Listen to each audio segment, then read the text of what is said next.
오늘 주신 말씀 가지고 지울 수 없는 하나님의 계명이라 하는 제목으로 같이 말씀을 나누고자 합니다.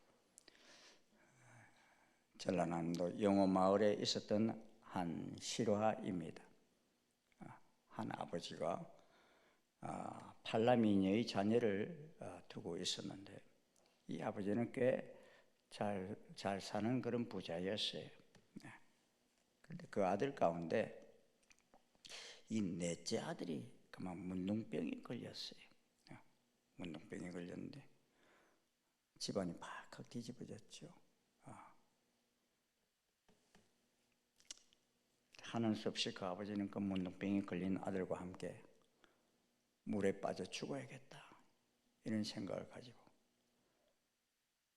함께 물에 들어갔는데 아들이 말합니다.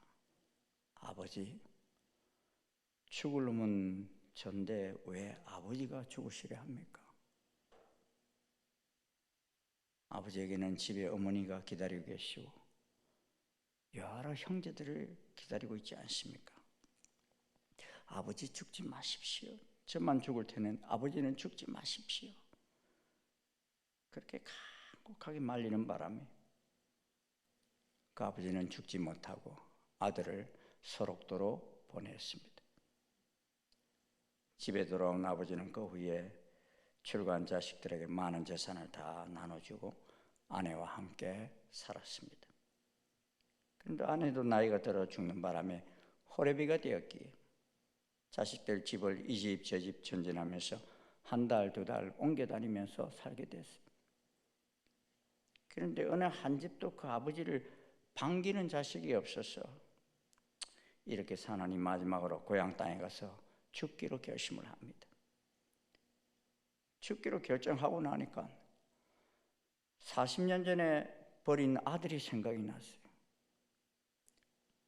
그 아들에게는 그 많은 재산 중에 동전 한 푼도 유산으로 남겨주지를 못했던 것도 생각이 났어요.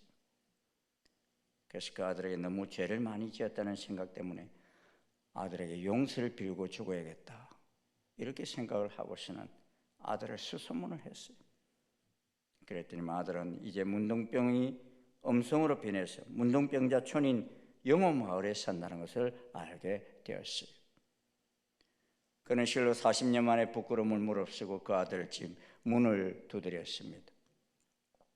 그런데 놀랍게도 자기가 버린 그 아들은 며느리와 손주들까지 모두가 다 반겨 맞이하면서 아버지, 저희들이 평생 아버지를 모시고 싶습니다. 기회만 주시면은 저희들이 모시고 싶습니다 하면서 간곡하게 부탁하는 것이었어요. 여기 함께 살며 제가 못다한 효도를 다하게 해주세요 하는 것이었어요. 저는 한때는 아버지를 원망하기도 했지만 소록도에 들어가 살아계신 하나님 아버지를 만나면서 도리어 감사하는 삶을 살게 됐다는 겁니다. 그때 그 아버지는 한 맺힌 고백을 목사님에게 했어요. 내가 몹쓸 애비였습니다. 진짜 자식은 두 번이나 죽이려고 했고 지금까지 가짜 자식을 위해서만 내가 살았나 봅니다. 그렇게 고백합니다. 여러분, 하나님께서 왜 십계명 가운데 사람과 사람과의 관계의 첫머리에 내 부모를 공경하라 하셨는지 아십니까? 다른 계명은 지키면 어떻게 하겠다는 말씀을 하시지 않았어요. 그런데 부모 공경 계명 뒤에는 내 부모를 공경하라.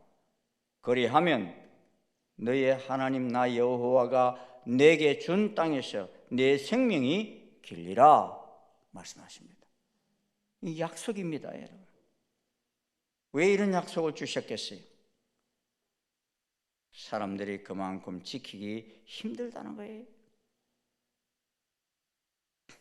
자식 사랑은 내리 사랑이라고 계명 없이도 얼마든지 제 자식은 잘 키우려고 합니다. 그러나 부모님 사랑은 하나님께서 이렇게 신신당부하시지만도 잘 못 지키기 때문에 하나님께서는 삼급까지 내걸면서 하라고 하신 것입니다. 본문은 예수님께서 바리새인과 서기관들을 책망하신 말씀입니다.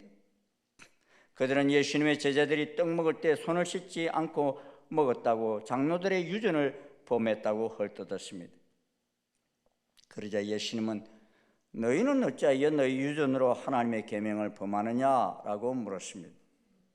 이때 물으셨던 말씀이 바로 부모 공경에 대한 그 당시 사람들이 잘못을 꼬집어서 지적하셨습니다. 하나님께서는 내 부모를 공경하라 하시고 또 아비나 어미를 회방하는 자는 반드시 죽으리라 하셨습니다. 그러나 그 당시 바리새인들은 누구든지 아버지에게나 어미에게 말하기를 내가 드려 유익하게 할 것이 하나님께 드림이 되었다라고 하기만 하면 그 부모를 공경할 것이 없다고 핑계하였습니다. 이 말이 무슨 말인가 하니 어떤 사람이 부모에게 효도하고 공양할 재물이 있는데도 부모보다 더 크신 하나님께 그 몫을 헌금했다면 부모에게는 재물을 드리지 않아도 된다는 것입니다. 마가복음 7장 11절에 이것을 가리켜서 고르반이라 이렇게 말하고 있습니다. 사람들이 보기에는 이 사람 대단히 하나님을 잘 섬기는 사람처럼 보일 수 있습니다. 그런데 예수님께서는 이러한 행동이 잘못되었다고 지적하셨습니다. 장로 유전이 하나님 계명을 대신할 수 없다는 것입니다. 이들에 대해 예수님은 9절에 이렇게 말씀하십니다. 사람의 계명으로 교훈을 삼아 가르치니 나를 헛되이 경배하는도다 하였습니다. 하나님 말씀을 사람의 계명으로 바꿉니다. 그래서 예수님은 이들에 대해서 이렇게 평가합니다. 맹인이 맹인을 인도한다. 하나님의 말씀을 바꾸는 이들의 모습에서 무엇이 있습니까? 18절 19절 이렇게 말씀합니다. 입에서 나오는 것들은 마음에서 나오나니 이것이야말로 사람을 더럽게 하나니라. 마음에서 나오는 것은 악한 생각과 살인과 간음과 음란과 도둑질과 거짓증과 비방이니 사람의 마음에서 그 마음을 통해 나타나는 말들을 통해 그 행동을 통해 사람은 더러운 죄 가운데 거하게 됩니다. 서기관들은 하나님 말씀을 바꾸고 장로들의 유전을 먼저 앞세우지만 그 뒤에 숨어있는 사람들의 진짜 더러움과 죄악을 알지 못합니다. 내 부모를 공경하라. 이 말씀을 자신들의 전통으로 바꾼 그 행동 뒤에 무엇이 있습니까? 자신에게 손해가 될까 봐 두려운 죄악된 마음을 보지 않습니까? 죄에 대해 맹인인 것입니다. 대신에 자신의 욕심에 대해서는 눈을 반짝이며 달려갑니다. 그렇다면 우리가 진정으로 하나님을 잘 섬길 수 있는 방법이 무엇입니까?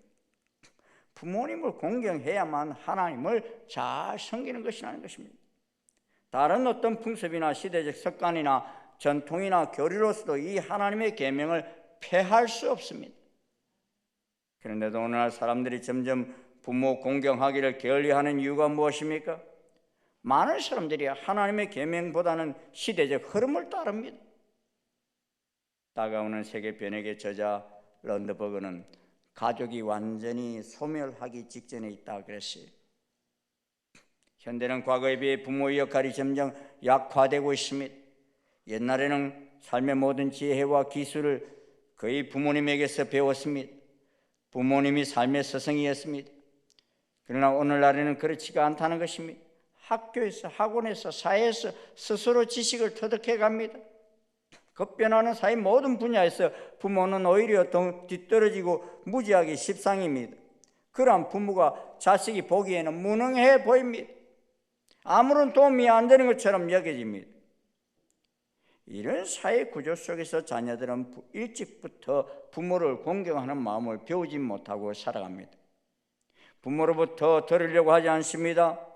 그 속에서 부모님들은 더욱 소외감을 느끼고 말 못하는 병에 걸립니다. 극단적 개인주의 의식은 평배해지지만 가족이라는 공동체 의식은 희박해지고 부모에 대한 존경하는 마음도 많이 사라져 버렸습니다. 미래학자 엘빈 토플러는 이제 세상에는 전문 직업적 부모들이 대신 육아 기능을 맡도록 하는 제도를 도입해야 할 때가 왔다 말합니다. 왜냐하니 핵가족 제도로 인하여 부모들이 자녀 양육하는 모습을 본 적이 없기 때문입니다. 이제 아기를 가져도 어머니가 와서 돌봐주기보다는 YMCA에서 전문인이 와서 뒷바라지 해주기를 바랍니다. 이런 사회적 현상은 더 이상 부모님을 존경하지 않는 사회로 치닫게 만들어 버렸습니다. 마치 연세 많은 부모님을 모시고 사는 것은 큰 짐덩어리나 되는 것처럼 생각하게 되었습니다. 사회적 변화와 역할 변화가 결코 부모를 공경하는 일을 벌일 수 있는 근거가 될 수 없다는 말씀입니다. 이 법은 우리가 이 세상에 존재하는 동안 계속 유효합니다. 하나님 말씀은 어제나 오늘이나 영원토록 동일합니다. 믿으십니까? 그렇다면 어떻게 해야 이 시대의 부모님을 공경할 수 있습니까? 첫째는 부모님을 부모님으로 인정해야 합니다. 지식이나 실력에 상관없이 부모님을 부모님으로 인정해야 합니다. 부모님은 내가 다 이해가 되든지 안 되든지 나의 생명의 시작입니다. 부모님 없이 이 세상에 태어나는 사람이 있습니까? 그러므로 세대차를 느끼는 것은 당연하게 받아들이고 살아야 합니다. 이것은 우리가 부모가 되었을 때도 마찬가지 현상으로 경험하게 될 것입니다. 공경한다, 이것은 삼가서 예를 갖추고 높인다는 말입니다. 그분이 똑똑하든지 그렇지 않든지 간에, 성격이 어떠하든지 간에, 건강하시든지 그렇지 않든지 상관없습니다. 부모님은 조건적 공경의 대상이 아니라 무조건적 공경의 대상입니다. 30년을 살아온 사람이나 70년의 인생을 살아온 사람 중 누가 더 삶을 바꾸기가 쉽습니까? 70년 굳어진 사람이 훨씬 삶의 형태를 바꾸는 것이 더 어렵습니다. 그러므로 노인에게 이해해 주시도록 할 것이 아니라 젊은이가 노인을 이해하고 살아야만 문제는 쉽게 해결됩니다. 노인과 젊은이의 삶은 다른 것이지 틀린 것이 아닙니다. 다른 것은 다른 것이지 틀린 것이 아닌데 내가 사는 방식과 다르다고 틀렸다고 생각하면 서로가 상처가 될 뿐입니다. 부모님의 말씀을 언제나 선하게 여기십시오. 설령 자신은 도둑질을 해서 악한 삶을 살았다 해도 자식은 착하고 진실되게 살기를 바라는 것이 부모의 마음이에요. 그래서 부모의 이 같은 마음을 두고서 마틴 루터는 부모는 세상에서 하나님을 대신하는 분이다 라고 했습니다. 세상의 사람에게는 시기와 질투가 있습니다. 하지만 부모님의 사랑은 그렇지 않습니다. 가장 순수한 사랑은 부모의 자식에 대한 절대적 사랑입니다. 여러분, 늙으신 부모님을 부끄러워하지 마십시오. 나를 위해 평생을 바치시며 고생하신 모습이 아무리 초라해졌다 해도 그분의 자녀됨을 부끄럽게 생각하지 마십시오. 요한일서 4장을 보면 보이는 육신의 부모를 사랑치 않는 사람이 보이지 않는 하나님을 사랑할 수 있겠느냐 말씀합니다. 없다고 말합니다. 보이는 자기 부모를 제대로 공경하지 못하는 사람이 어떻게 보이지 않는 하나님을 제대로 믿을 수 있겠느냐는 것입니다. 둘째는 부모님은 우리 가정에 꼭 필요한 분이심을 인정해야 합니다. 그분이 존재하셔야 하는 가치를 인정해 드리십시다. 노인 문제는 일반적으로 사고로 표현됩니다. 빈곤, 질병, 역할 상실, 고독이 그것입니다. 한 잡지에 실렸던 이야기입니다. 농촌에서 농사를 짓는 아주 효성스러운 아들이 있었어요. 하루는 연로하신 어머니께서 얘야, 너네 농약을 쳤느냐? 하고 이렇게 물으셔요. 그러자 아들이 예 어머니 고맙습니다. 하마터면 제가 깜빡 잊을 뻔했군요 하면서 농약통을 울름매고서는 논으로 나갔다고 합니다. 실은 그 아들은 서너 시간 전에 농약을 쳤어요. 농약 치고 들어왔는데 그래도 어머니가 흐뭇해하면서 기뻐하시는 모습을 보고 싶었어. 그 아들은 농약통을 메고 다시 논에 나가서 한두 시간 후에 돌아온 것입니다. 왜 그렇게 했느냐? 어머님이 그래도 내가 아직도 살아 있어야겠구나. 내가 챙기지 않으면은 얘들이 놓치는 것이 있구나. 이런 할 역할이 있다는 것을 알려주기 위해서 그 아들이 지혜롭게 그렇게 한 것입니다. 요새요 80이 넘으신 어르신들이 자살을 하는 분들이 있어요. 왜 자살한 줄 아세요? 자기 역할이 없다는 거예요. 내가 할 일을 다 했다는 거예요. 존재의 가치가 없다고 생각하기 때문에. 그래서 부모님에게 이런 역할을 주는 것을 여러분 잘 귀담아 들어야 하는 것입니다. 어머니 말씀하시는 말씀을 들으면서 어머니가, 아버지가 살아계셔야 할 이유를 보여주는 것이 효도인 것입니다. 셋째는 부모님에게 염려를 끼치지 않도록 해야 합니다. 부모 마음을 상하지 않도록 세심한 배려가 필요합니다. 연세가 드시면 드실수록 작은 일에도 섭섭해하는 것이 부모의 마음이에요. 자식들을 다 출가시키고 나면 더더욱 그러합니다. 그러므로 부모님들은 한평생 자식 걱정으로 사셨는데 노년에라도 걱정을 끼치는 일은 삼가해야 할 것입니다. 여러분, 중앙청 뒷동네를 가리켜서 그 효자동이라고 하는 거 아시나요? 왜 효자동이 됐나 하고 이렇게 찾아보니까요, 한 집에 할아버지가 어린 손자를 너무 귀여워서 종종 할아버지가 데리고 잤어요. 저희들도 그래요. 손주 녀석이 하나가 그래도 할머니 할아버지 옆에서 자겠다고 집에 오면 오는 경우들이 있어요. 그런데 그만 이 아이하고 자다가 애가 질식사 해버린 거예요. 할아버지의 몸부림에 그냥 눌려가지고. 그래서 며느리가 혹시 시아버지가 깰까 싶어서 그 죽은 아기를 살며시 데리고 나와서 시아버지가 자기로 인해서 아기가 깔려 죽은 것 때문에 마음 상할까 봐 조용히 남편에게 이야기를 했어요. 남편도 아내의 이야기를 듣고 혹시 이 죽은 아이 때문에 우리 아버지 마음이 상하지 아니할까 걱정하며 불끈 화를 내면서 죽은 아기 볼기작을 탁 때렸어요. 이 불효자씨가 왜 우리 아버지 마음을 상하게 했어? 하고 소리쳤는데 이 죽은 아기가 놀래서 깨어났대요. 이 이야기가 곧 주변으로 퍼져 결국 궁궐에까지 퍼지게 되어서 효자가 사는 동네구나 해서 효자동이라 이름을 붙여졌다고 합니다. 예수님께서 효에 대하여 하늘에 계신 너희 아버지의 온전하신 같이 너희도 온전하라라고 가르치십니다. 부모에게 효도하는 것은 그 자녀를 잘 교육하는 것입니다.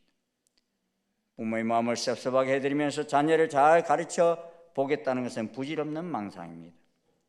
부모님의 마음을 기쁘게 해드리십시오. 그러면 이를 보는 자녀들도 올바른 인격으로 성장합니다. 사랑하는 성도 여러분, 자녀를 바르게 양육하는 것은 공부 몇 자 가르치고 인류대학에 입학시켰다고 되는 것이 아닙니다. 혀를 가르치지 못하고 배은망덕한 자식으로 키워놓은 후에 뒤늦게 눈물을 흘리며 후회하지 마시기를 바랍니다. 다 쓸데없는 일입니다. 부모를 공경하는데 어떤 구실도 필요 없습니다. 마지막으로 부모를 공경하면은 형제 화목이 필수입니다. 형제 불화처럼 부모의 마음을 아프게 하는 일 없어요. 내게는 좋지 못한 형제라 하더라도 부모에게는 모두 다 소중한 자녀입니다. 예수님이 비유하신 누가복음 15장 보면 당자의 비유를 보면 큰아들이 바로 이 부분에서 아버지의 마음을 이해하지 못하잖아요. 제가 부모님 살아계실 때 종종 전화를 드리면요, 부모님은 제가 막내인데 꼭 누구누구 집은 잘 있느냐, 최근에 소식은 들었느냐, 우리 형님이 외국에 계셨거든요. 또 다 이 서울에 있으니까 꼭 이렇게 물으시는 거 있잖아요. 저하고 통화하는데 계속 형제들에 대해서 물으셔요. 그게 부모님 마음이에요. 너희들은 잘 소통하고 사느냐, 그 말씀이에요. 이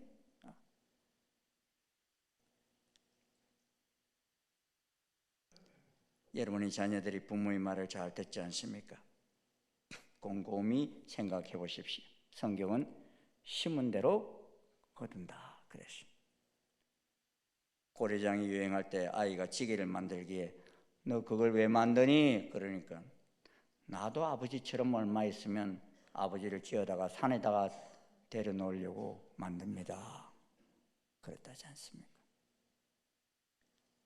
아이들은 배운 대로 합니다. 자녀들은 부모의 삶을 통해서 하나님을 배웁니다.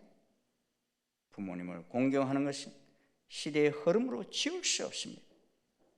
부모님을 사랑하는 것은 풍습이 폐지할 수 없습니다. 말세에 고통하는 때가 이를 때 세상 사람들은 부모를 거역할 것입니다. 그러나 그리스도인들은 이 같은 자들에게서 돌아서라 말씀하신 말씀을 기억해야 합니다. 그리고 바리새인들과 서기관들이 그랬듯이 자신의 죄된 마음과 생각을 보지 않고 그저 세상의 흐름으로 말하는 은폐에서 벗어나야 합니다. 부모님을 공경하라는 이 말씀에 순종하기 어렵게 만드는 우리의 더러운 마음들을 봐야 합니다. 부모님을 인정하지 않는 마음 뒤에 숨어있는 나의 교만함과 상처들을 직시해야 합니다. 또한 나를 사랑하고 지지해주는 가까운 사람, 부모님의 마음을 어지럽히고 하나님의 마음을 어지럽히는 우리의 일상을 정돈해야 합니다. 그리고 주님 주신 사람들과 늘 낮은 마음으로 섬기며 사랑해야 합니다. 그리고 어제나 오늘이나 변함없이 약속하신 하나님 말씀대로 살아가기를 결단해야 할 것입니다. 그래야 할 때 우리의 삶이 형통하게 될 것입니다. 장수하게 될 것입니다. 그건 제 말이 아니라 하나님의 약속입니다. 믿으십니까? 네. 축복된 생애의 가정을 이루어가게 될 것입니다. 약속하신 순종으로 축복을 누리는 복된 가정 되시길 주의 이름으로 축원합니다.